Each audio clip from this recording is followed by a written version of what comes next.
გამარჯობათ მეგობრებო.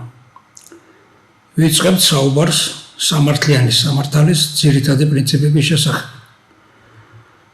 ჩვენი ამოცანაა ჩამოაყალიბოთ წყობრად, ლოგიკურად და სამართლებრივად, გამართულად სამართლიანი სამართალის პრინციპები.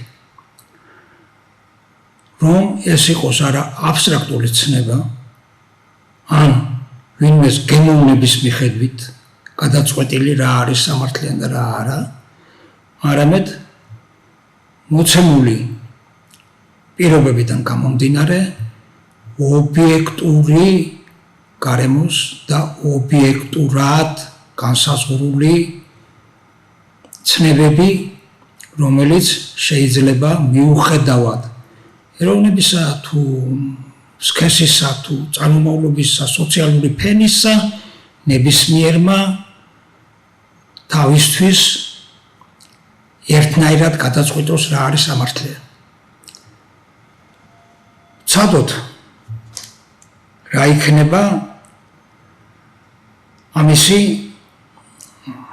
პირობა და რა იქნება შემდეგ შედეგი, თუ კი განხორციელდება სამართლიანი სამართალი როგორც საზოგადოებრივი ცხოვრების წესი. ჩვენ შეგვიძლია ორი გზით წავიდეთ ამ მიზნისკენ. ერთი რომ სათითაოდ განვიხილოთ საზოგადოებაში სხვადასხვა არსებული გამოწვევები, ურთიერთობაში, სხვადასხვა სფეროში, კულტურა, ეკონომიკა და ასე შემდეგ. და მეორე მხრივ შეგვიძლია უბრალოდ ჩამოაყალიბოთ პრინციპების სახით და შემდეგ განმარტოთ სათითაოდ თუ რომელი რას წარმოადგენს.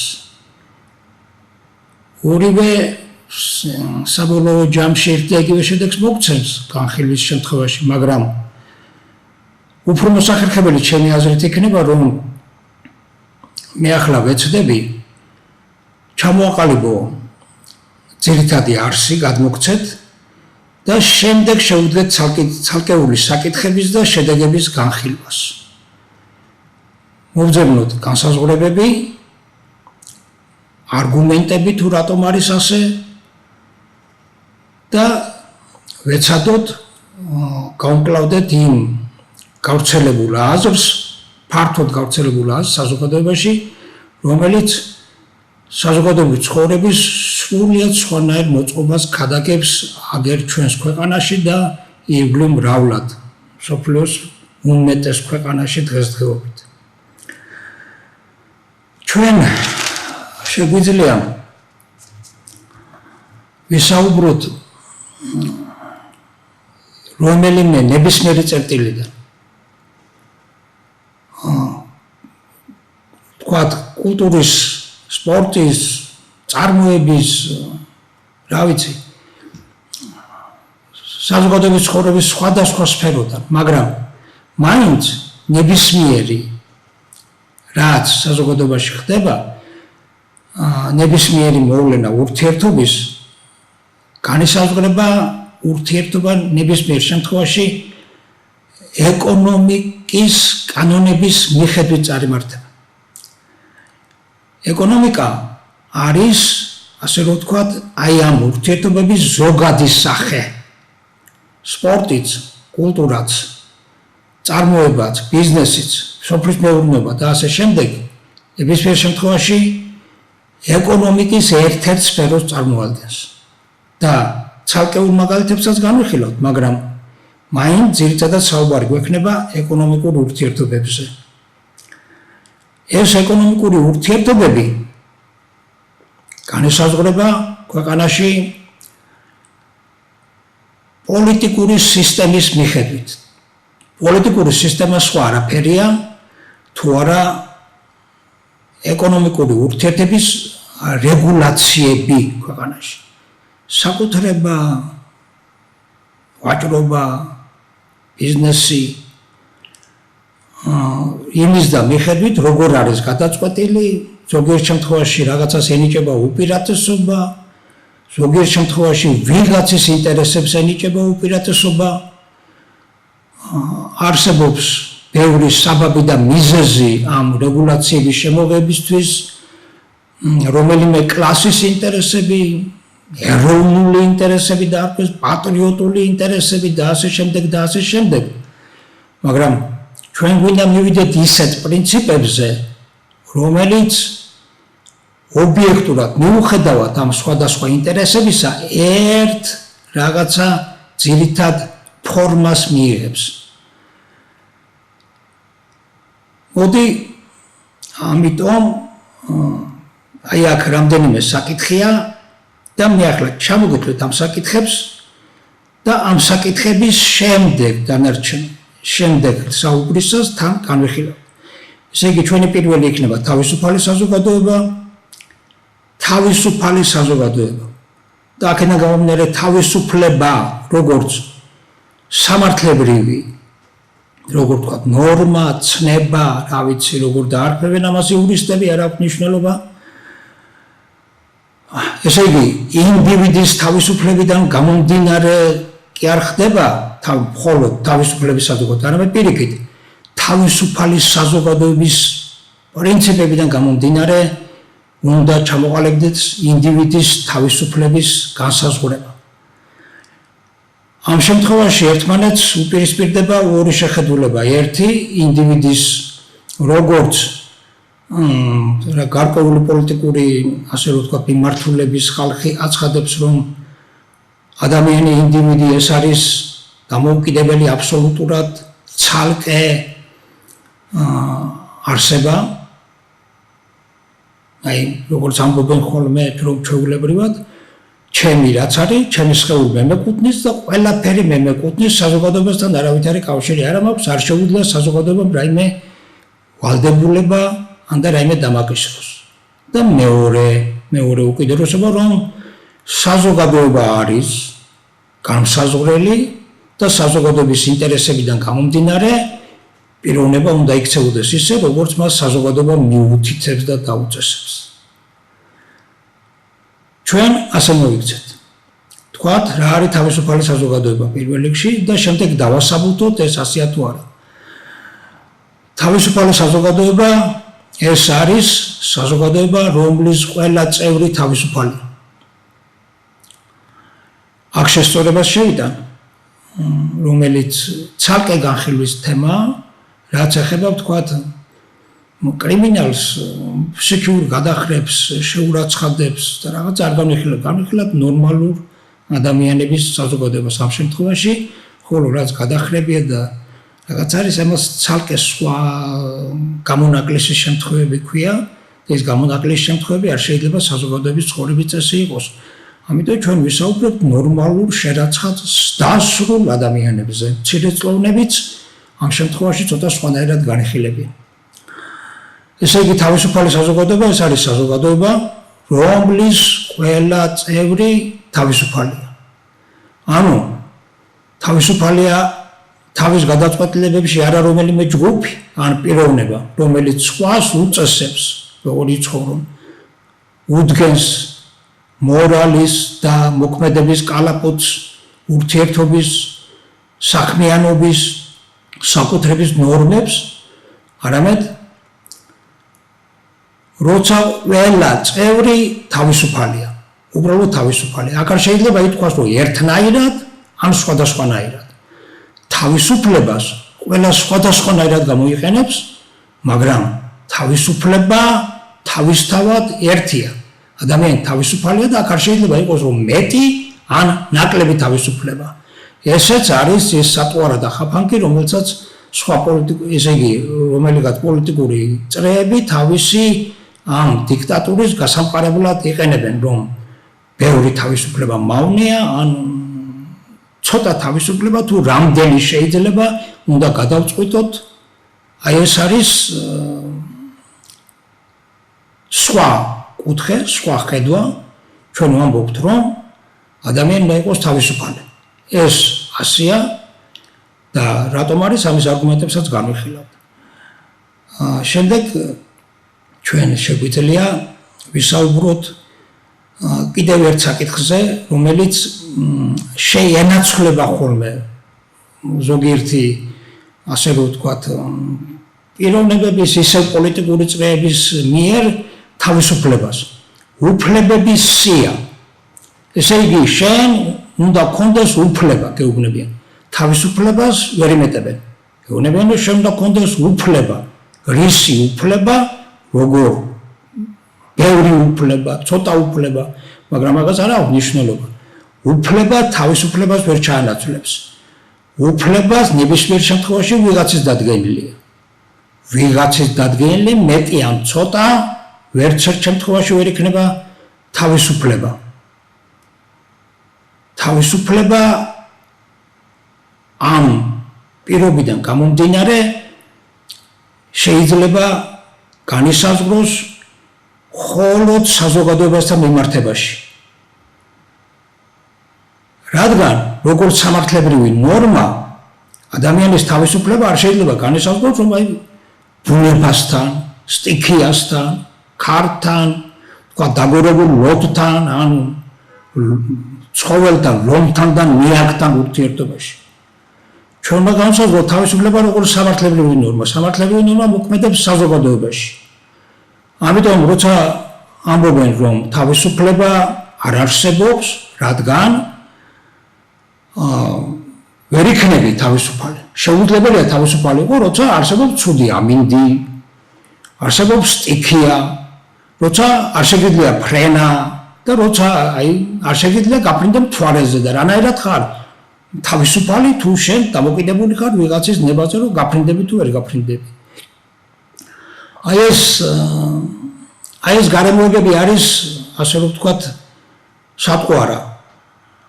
ადამიანი პირველ ყოვლისა ბიოლოგიური არსებაა და ჩვენ ადამიანის უფლებებზე და ადამიანის ცხოვრების წესზე იმიტომ საუბრობთ რომ ეს არსება გაჩნდა, არსებობს დედამიწაზე და რადგან არსებობს მას გააჩნია თავისი ბუნებრივი მოთხოვნილებები. ბუნებრივად არის ჩამოყალიბებული ასეთად.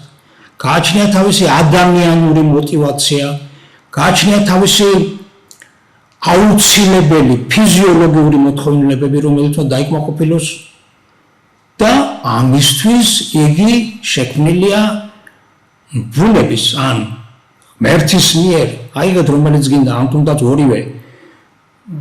თუ ვიტყვით რომ ღმერთმა შექმნა ადამიანი, ეს არ ეწინააღმდეგება იმას და არაფერს არ ცვლის, თუ ვიტყვით რომ ბუნების ქმნილება ერთ-ერთი ადამიანი, ეს ჩვენს განსაზღვრებაში არაფერ ცვლილებას არ შეიტანს, ან კიდე შეიძლება ვთქვათ, რომ ღმერთის ქმნილებაა ბუნებაც, ჩვენ ღმერთის ქმნილება ისევ ბუნებასთან ერთად ვართ და ვემორჩილებით შეიძლება ითქვას, რომ უფლის კანონებს, ან ვემორჩილებით ბუნების კანონებს.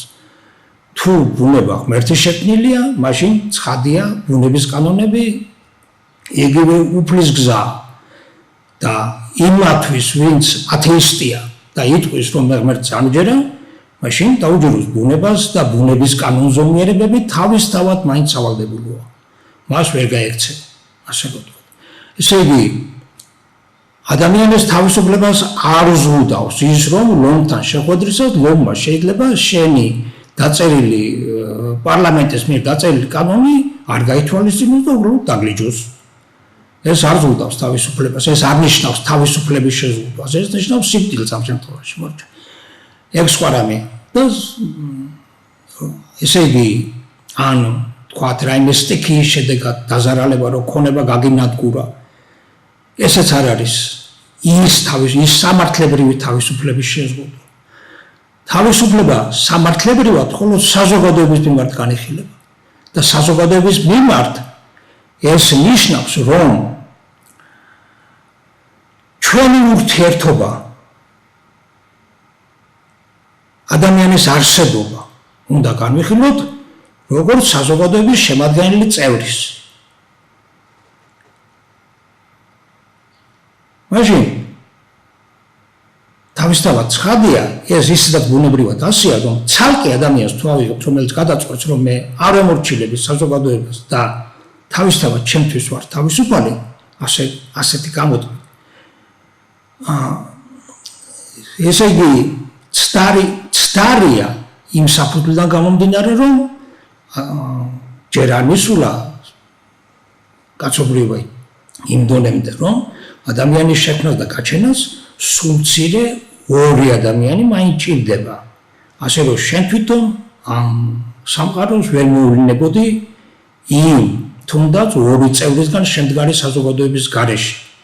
სხვა შემთხვევაში ჩვენ დღევანდელ პირობებში კი ვერავის ეთყვი, რომ მე თავისუფალი ვარ და თქვენ არ გემორჩილებით, თუ იგივე საზოგადოებასთან არ გაქვს ურთიერთობა. ესე იგი ესეც ფარსია ეს გამოთმაც ასე შემთხვევაში.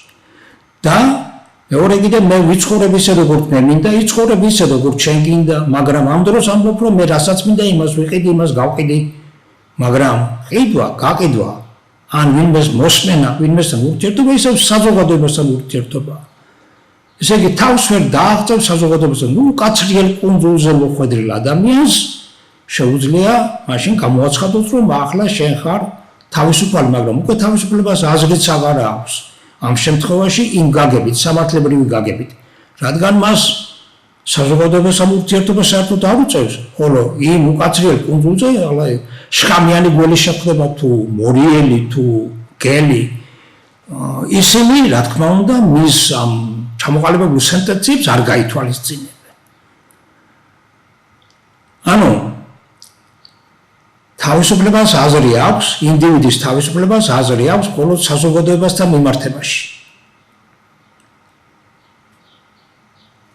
თუ ვიკითხავთ რა არის თავისუფლება, ამიტომ შეიძლება ასე ვთქვათ, რომ თავისუფალი არის ადამიანი, როცა მას არავინ ზღუდავს. მის ნებას არავინ ზღუდავს. ქართულ ენაში ეს სიტყვა არავინ შეგვიძლია გამოვიყენოთ ასე, სხვა ენებში ცოტა დამატება დაჭირდება ალბათ ზოგიერთში.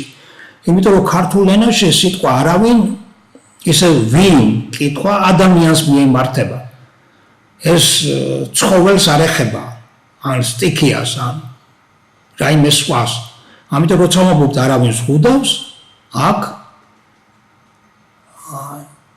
ადამიანების მიმართ არის საუბარი, საზოგადოების მიმართ. მაგრამ თუ ვიტყვით რომ არავინ ზღუდავს, ამას აკლია ერთი დეტალი თავისუფლების გამარტებისას, იმიტომ რომ შეიძლება მოცემულ მომენტში არავინ ზღუდავს, ან ისეთი ძლიერია რომ ვერავინ უბედავს. მაგრამ თუ საზოგადოებას აქვს გადაწყვეტილი რომ მისი ნება შეზღუდოს, ის ამას მაინც მოახერხებს. ესე იგი, ჩვენი სამართლებრივი თავისუფლება იქნება, რომ არავინ არ ეხება კი არა, იმიტომ რომ ვერ მიიცალა ვინმე მისთვის, ან ვერ მოერია. არამედ იმიტომ რომ საზოგადოების ცხოვრების წესით ასეა განსაზღვრული, რომ არავის აქვს უფლება შეზღუდოს სხვისი ნება, რომელიმე ინდივიდის ნება თვითონ იმ ინდივიდის ნებართვის გარეშე. ანუ არავის აქვს უფლება შეზღუდოს ჩემი ნებართვის გარეშე, შენი, რომელიც ხარ ნებისმიერი, შენი ნება, შენი ნებართვის გარეშე, ანუ თავისთავად ცხადია იგულისხმება, რომ მე არ მაქვს უფლება შევზღუდო შენი ნება, შენ არ გაქვს უფლება შეზღუდო ჩემი ნება და ჩვენ ორივეს არ გვაქვს უფლება შევზღუდოთ ნებისმიერი ვინმეს ნება მისი ნებართვის გარეშე. ნებართვას გასცემს არა საზოგადოება, არამედ კონკრეტული პიროვნება, ვისაც ეხება შენი ურთიერთობა. ეს არის საზოგადოებაში სამართლებრივი ურთიერთობის ნორმალური ყველაფრისგან თავისუფალი წესი. ისეთი, რომ აქ ვერ იქნება ვერც ობიექტური და ვერც სუბიექტური მიზეზები მის შესაცვლელად. სუბიექტური, რასაც ლაპარაკობენ ადამიანის ხასიათზე დამოკიდებული, რომ ამას რომ მივცეთ თავისუფლება, ამბობენ, ქვეყანას გააქცევს. თუ კარგად დაფიქრდებით, თავისუფალ საზოგადოებაში, როგორც თქვით თავიდან, სადაც ყველა ინდივიდი თავისუფალია, თავისუფალი ადამიანი თავისი თავისუფლებით ვერაფერსაც ვერ გააბუჭებს. იმიტომ რომ ნებისმიერი მისი მოქმედება სხვა პიროვნების მიმართ, სხვისი ქონების მიმართ, საზოგადოების ქონების მიმართ არის შეზღუდული სხვისი თავისუფლებით. ესე იგი, იმათი ნებართვის გარეშე ჩარევის უფლება არ აქვს. არ შეუძლია რამე შეცვალოს, არ შეუძლია ზიანი მიაყენოს, ან თუნდაც კარგი გაუკეთოს, იმიტომ რომ შენ რო ფიქრობ, რომ კარგს აკეთებ, შეიძლება სხვისთვის ეს არ იყოს მისაღები. არ არსებობს ამის მიზეზი და საბაბი, რომ შენ თვითონ გადაწყვიტო, რა არის სხვისთვის კარგი და რა არის ცუდი მისი ნებართვის გარეშე.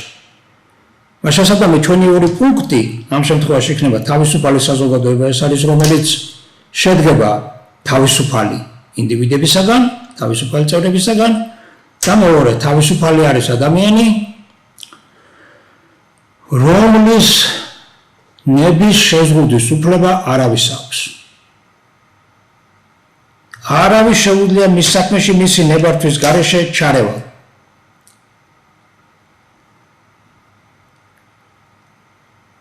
უკვე თავისთავად ცხადია გამოიკვეთა, რომ ადამიანის საქმიანობაც ამ შემთხვევაში თავისუფალი ხდება. წარმოებაში, ეკონომიკაში, შრომით გარიგებებში იგი ამ ორი განსაზღვრებიდან გამომდინარე უკაცრავად უკვე თავისთავად თავისუფალი ხდება, რადგან მაგალითად ვინმეს დაქირავებისას ან თავისი შრომის გაყიდვისას მხოლოდ იმ მის პარტნიორთან თუ კლიენტთან ურთიერთობაში წყვეტს ორივეს თანხმობით წყდება და არა ვინმე მესამე ან რაიმე რეგულაციის საფუძველზე. მხოლოდ ურთიერთ გარიგებით ხდება გარიგება, მაგრამ თვითონ გარიგება, როცა ადამიანი დებს თავისუფალი გარიგება, თუ მან დაარღვია, უკვე ვისაც გაურიგდა იმის დაზარალება, ანუ სხვის თავისუფლებას ზღუდავს და ეს დანაშაულად უნდა აღვიქვათ ამ შემთხვევაში. ეს არის ძალადობა. ესე იგი, ძალადობის თავისუფლებასთან ერთად შემოდის ძალადობის ცნება იმ გაგებით, რომ ვინც ზღუდავს სხვის თავისუფლებას არის მოძალადე. სულ ერთია რა საბაბით, კეთილი გულით, ბოროტი გულით, როგორი განზრახვა იქნება, საბაბს არ აქვს მნიშვნელობა. რადგან სხვის თავისუფლებას ზღუდავს, თავისთავად იგი არის მოძალადე. ძალადობის აკვეთა, რადგან ადამიანი თავისუფალია, თავისთავად ცხადია მოითხოვს ისევ ძალას. თუ ადამიანმა გადაწყვიტა, რომ ვინმე დააზიანოს, იგი ვერ შეძლებს გაუმკლავდეს სხვას. ამ შემთხვევაში ან შეძლებს ზოგიერთ შემთხვევაში, მაგრამ თუ ძალადობა ორგანიზებულია, მარტო ადამიანს მასთან გამკლავება უჭირს. და აი აქ ჩნდება სწორედ ხელისუფლების ფუნქცია, თავისუფალ საზოგადოებაში ხელისუფლების ფუნქცია, რომელიც უნდა მოემსახუროს ამ თავისუფალი საზოგადოების ცხოვრების წესის დაცვას, ანუ ძალადობის აკვეთას.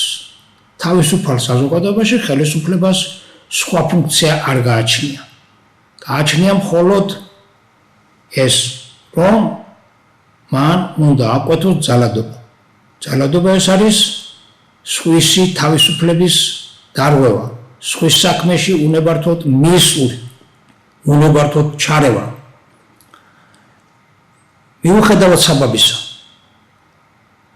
თუ ერთი პიროვნება არის ამ შემთხვევაში მოძალადე, მაშინ თავისთავად ცხადია ხელისუფლების ფუნქცია იქნება, რომ ამ ინდივიდს, რომლის თავისუფლება იზღუდება, დაეხმაროს.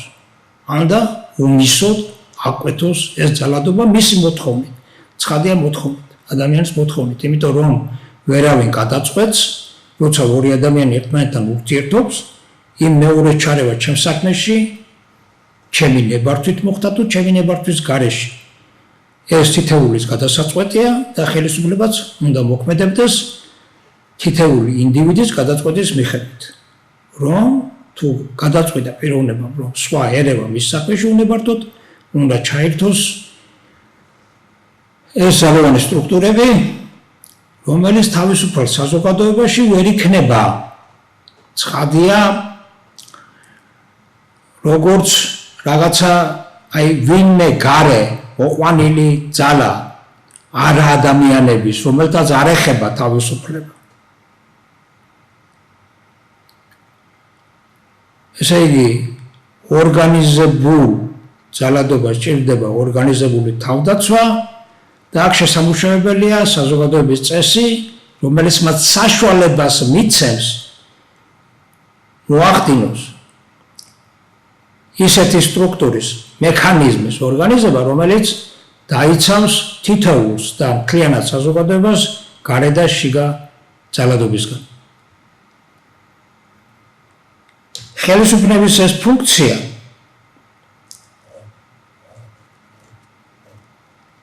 თავისთავად ცხადია ძალის კონცენტრირებას ითხოვს. და ძალის კონცენტრირება კი როგორც ხდება ხოლმე შემდეგ იწვევს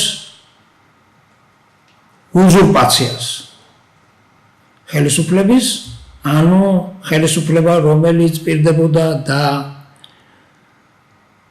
იყო მოწოდებული დასაცავად, თვითონ ხდება მოძალადე.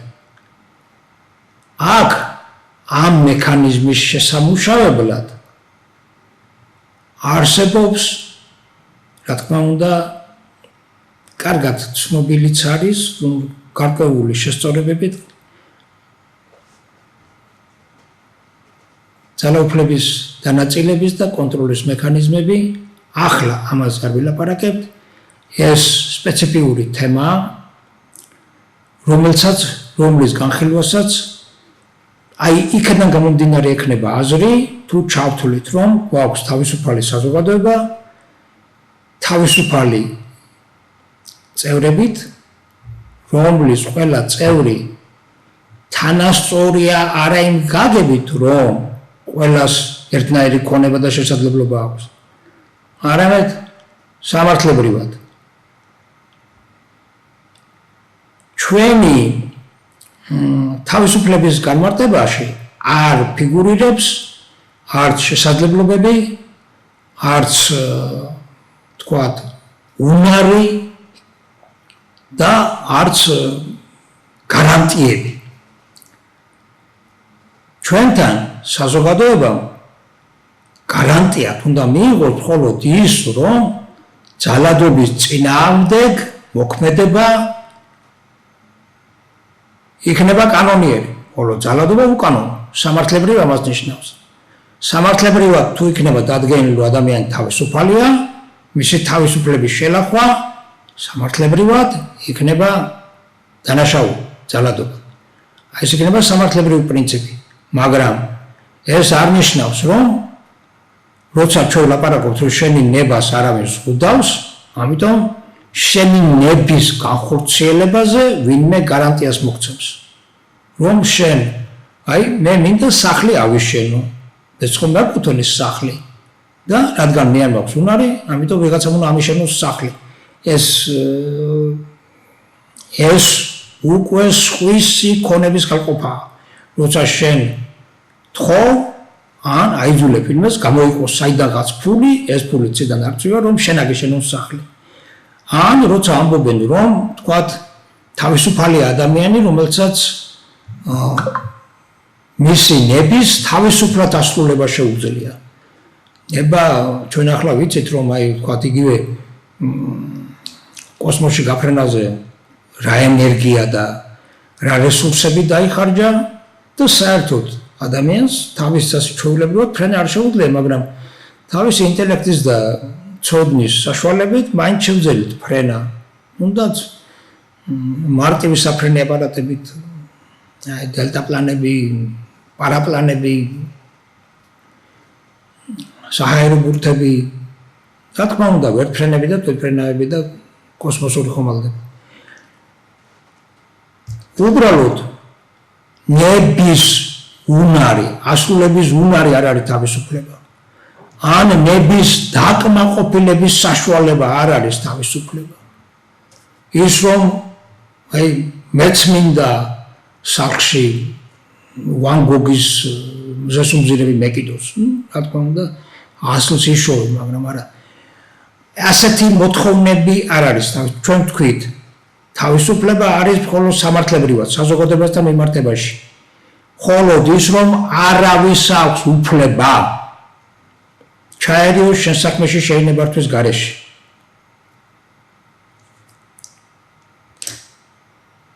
და თუ ვინმე ამას აკეთებს, იგი მოძალადია. ხოლო თავისუფალი საზოგადოების ხელისუფლება ქმნის ორგანიზებას უწევს ისეთი სტრუქტურის შექმნას, რომელიც შეძლებს ძალადობისგან საზოგადოების და ინდივიდის დაცვას. რა თქმა უნდა, ამ დროს თვითონ ინდივიდიც თავისუფალია თავისი ოჯახის, ქონების, სიცოცხლის დაცვაში და ნებისმიერი შესაძლო და ხელმისაწვდომი ხერხებით შეუძლია დაიცვას თავისუფლება. როდესაც ძალადობაზე და ხელისუფლების ფუნქციაზე გადავდივართ, რომ მან არ შეზღუდოს, შემდეგ არ მიიტაცოს ძალაუფლება, ამისთვის როგორც ვთქვით, რომ შემდეგ თვითონ ხელისუფლება ხდება ხშირად მოძალადე და უпростоრედ დღემდე ყველა ხელისუფლებამ თითქმის არსებულმა დაარღვია თავისი პირობა და დაცვის მაგივრად მოძალადედ იქცა. აქედან მაგრამ ეს მე საქართველოს ვლაპარაკობ, საერთაშორისო ზოგადად. აქედან გამომდინარე შეწუხებული საზოგადოება და ზოგიერთი აქტივისტები აცხადებენ, რომ პატიოსანი ჩინოვნიკები უნდა ავარჩიოთ. პატიოსნება ცოტა ისეთი ცნებაა, რომ პატიოსნება უბრალოდ უკონტროლო ცნებაა. აი ამ შემთხვევაში, როცა ჩვენ ვთქვით, რომ ადამიანმა იყოს თავისუფალი და ვინც მის თავისუფლებას ზღუდავს, ის არის მოძალადე, პატიოსანი იქნება ადამიანი, რომელიც არც მაშინ შეზღუდავს ვინმეს თავისუფლებას, თუ ამის გამო მას პასუხს ვერ მოთხოვე. აი ეს იქნება პატიოსნება. ხოლო თუ პასუხს ვერ მოთხოვენ, მაშინ ეს პატიოსნება უკონტროლო ხდება. ეგ შეიძლება მერე გაირკვეს, რომ ის პატიოსნად მოიქცა, მაგრამ იმ შემთხვევაში პატიოსნებაზე ვალდებულება ვერ ექნება. თუ იმ მან ჩათვალა, რომ ამას მაინც ვერავინ გაიგებს და ამის გულისთვის პასუხისმგებლობა არ დადგება ამ ძალადობის გამო, მისი პატიოსნება აქტიურად ძალიან ხიფეცნება, რომ გარანტიად მივიჩნიოთ ხელისუფლებისგან იმისთვის, რომ იგი არ მოახდენს ძალაუფლების უზურპაციას. ცოტა უფრო მკვეთრი და მყარი არგუმენტი არის ამისთვის ესე იგი, რომ ჩვენ ხელისუფლება უნდა შევქმნათ არა პატიოსნებაზე დაყრდნობით, არამედ გარკვეული მექანიზმით, რომ ვერ მოხდეს უზურპაცია. ძალაუფლების უზურპაცია.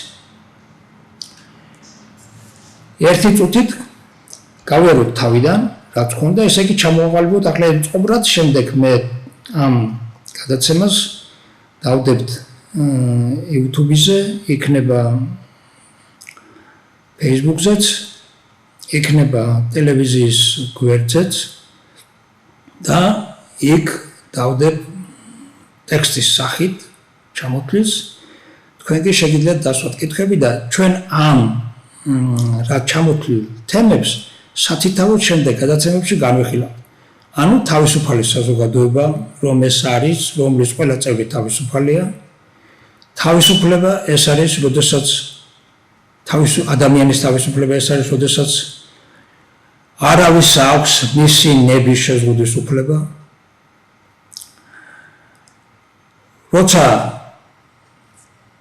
ამ ორ საკითხს გულისხმობთ, თავისთავად იგულისხმება, რომ ადამიანი განიხილება როგორც საზოგადოების წევრი, აუცილებლად საზოგადოების წევრი და არა მისგან განცალკევებული ინდივიდი. და აქ მივდივართ ურთიერთობის დროს, რადგან თავისუფლება არის, როცა არავის აქვს უფლება ადამიანის საქმეში მისი ნებართვის გარეშე ჩაერიოს, აქედან გამოდის სამართლიანობის ცნებაც, რომ სამართლიანია ის ქმედება, რომელიც თავისუფლების მიღწევას ან შენარჩუნებას ემსახურება. სხვა არც ერთი ქმედება სამართლიანი არ არის. ნებისმიერი ჩარევა, ნებისმიერი საბაბით, ნებართვის გარეშე ზღუდავს თავისუფლებას, ესე იგი ძალადობაა. და სამართლიანად უნდა მიიჩნევოდეს მხოლოდ ის ქმედება, რომელიც ადამიანის თავისუფლების დაცვას ემსახურება. შენსას პირადად, ან საზოგადოებაში საერთო თავისუფლების დაცვას, ან საზოგადოების მოწყობის სტრუქტურების მიხედვით, რომელიმე სტრუქტურისგან, ძალადობისგან საზოგადოების, ან რომელიმე წევრის თავისუფლების დაცვას, შიგა და გარე ძალადობისგან. სამართლიანობა არის თავისუფალი საზოგადოების, თავისუფალი წევრების, აი ამ განსაზღვრებიდან გამომდინარე ცნება. ნებისმიერი ქმედება ადამიანის უნდა შეფასდეს აი ამ კრიტერიუმით.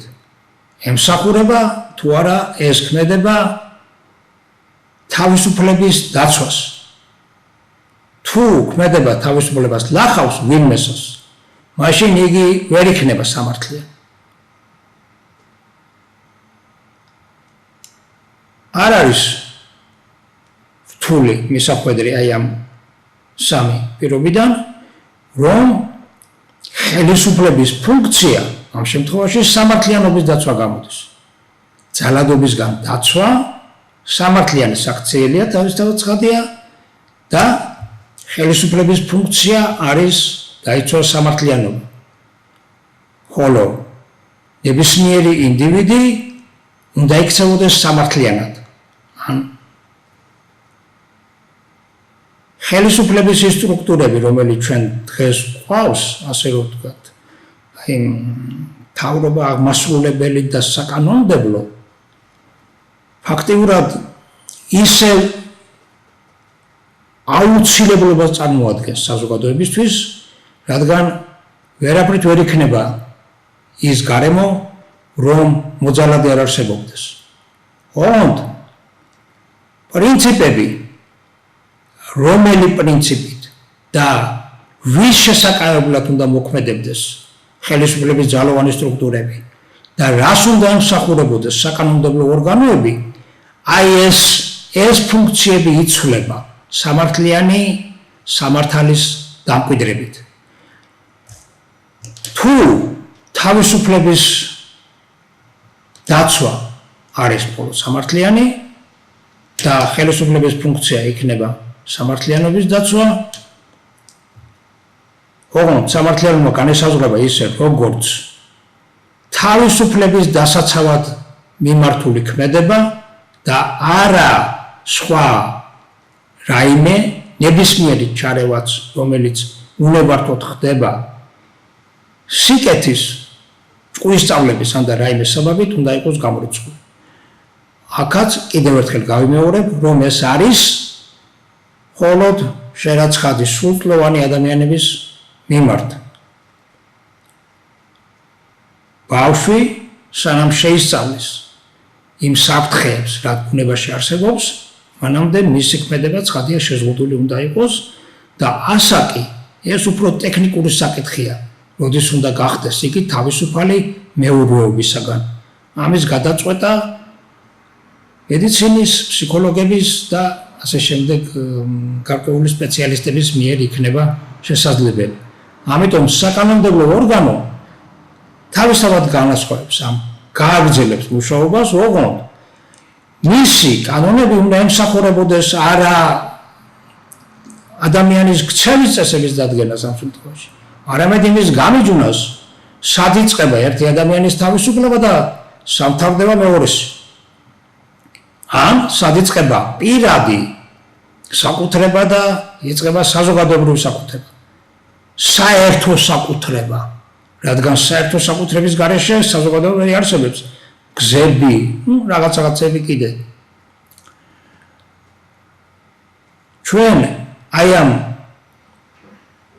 პირობებში, რაშიც ჩვენ დღეს ვიმყოფებით საქართველოში, არც ისე რთული იქნებოდა ამის დამკვიდრება.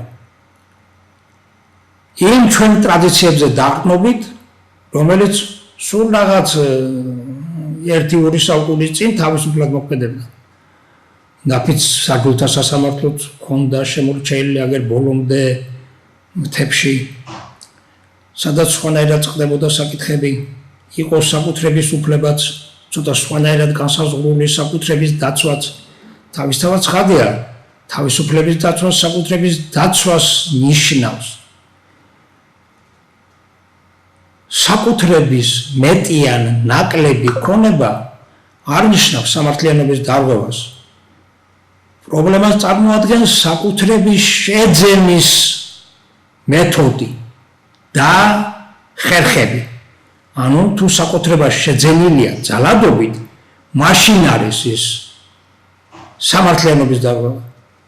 მაგრამ თუ მაგალითად ადამიანმა აგერ სპორტში ან ვთქვათ ერთმა ქონდა საშუალება და იყიდა ავტომანქანა თავისთვის მასზე დადის უბრალოდ ერთობა რა ამ ავტომანქანით გავიდა 10 წელი ავტომანქანა ჩამოწერილია და ახლა ახალი ავტომანქანა უნდა ამისთვის არ უზრუნია და ფული აკლდება მეორე ეს ფული ჩადო თქვათ მგზავრების მომსახურებაში სამგზავრო ავტომობილი იყიდა გადაყავდა მგზავრები პირიქით ფულს შეუვლობდა თავისთვისაც იყიდა სხვა ავტომობილი და კიდევ სხვა ქონება შეიძინა და უცებ მერე ჩნდება რომ სამართლიანია ახლა იმას ბევრი ფული აქვს ამას აღარ აქვს გაუთავდა და ითხოვს რომ იმის ფული მე გადმომენაცვლოთ ასე რომ ქონება არ განსაზღვრავს სამართლიანობას ქონების დაგროვების და შოვნის მეთოდები განსაზღვრავს თუ ადამიანის ქმედება სამართლიანობის ფარგლებს არ ძილდება მაშინ მას შეუძლია რამდენიც უნდა იმდენი ფული იშოვოს თუ კი გააგრძელებს შრომას და არ შეწყვეტს იშოვის კიდევაც თუმცა დაზღვეული არ არის იმის გამო ერთ დღეს უნგებიანი საქმე ანუ მეორე დღეს წამგებიანი აღმოჩნდეს ჩვენი დღევანდელი თემა დასასრულს მივუახლოვდა მოდით ასე გეტყვით რომ ეს რა ჩვენ ახლა ვილაპარაკეთ იყო მხოლოდ მოკლედ აი ამ თემების განხილვა თავისუფალი საზოგადოება თავისუფლება სამართლიანობა ძალადობა ხელისუფლების ფუნქცია და პატიოსნება როგორც აბსტრაქტული ცნება რომლის რაღაცნაირად ფორმაში ჩაყენება კი შეიძლება მაგრამ მასზე დაყრდნობა სამართლებრივად შეუძლებელია ახლა გიმშვიდობებით შემდეგ შეხვედრაზე გავაგრძელებთ თავისუფალი საზოგადოებაზე უფრო ღრმა განხილვით ნახვამდის